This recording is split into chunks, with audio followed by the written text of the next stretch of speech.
So by now, you've probably heard about what's going on with Secretary of Defense Pete Hegseth, where they were apparently using a Signal group chat that included folks like Vice President J.D. Vance to plan a military action, which is not only like very dangerous, it is also very illegal.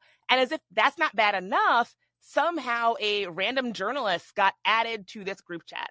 Like, there is no way to overstate what a massive, massive fuck up this is. These are not competent people. And the thing that gets me is that aren't these the same people who basically appointed themselves the arbiters of who is or is not competent, while they themselves are not competent? And if you are a Black woman or really any type of like marginalized or minoritized person in a workplace, you know exactly what I am talking about. And you've probably experienced this exact same frustration of white dudes who automatically assume that they are the arbiters of who got their job by merit and who didn't, or who deserves to be there and who doesn't, or that they and they alone know how to maximize efficiency just because they're them. And they themselves are not competent, and all they're doing is screwing everything up. But they get to be protected from their mistakes because their mistakes are not really mistakes. That's why you have senior Republicans right now being like, oh, well, the Signal thing, it's not really that big of a deal. Or if their mistakes are mistakes, they're somebody else's mistakes, right?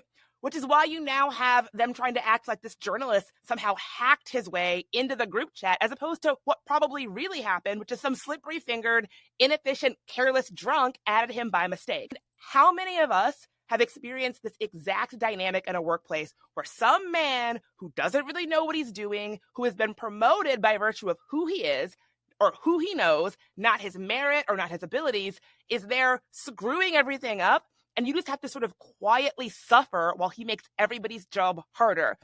I used to work with a guy who complained on and on about how all the women in the office weren't competent and didn't deserve to be there. Meanwhile, homie did not know how to open a PDF, and he never learned how to open a PDF because he just relied on all of us incompetent DEI hire women to open it for him. It was awful. So like, back to the Department of Defense, we're not talking about like just a marketing job or whatever job I was doing. We are talking about national security. And to quote Succession, the people in charge of it are not serious people.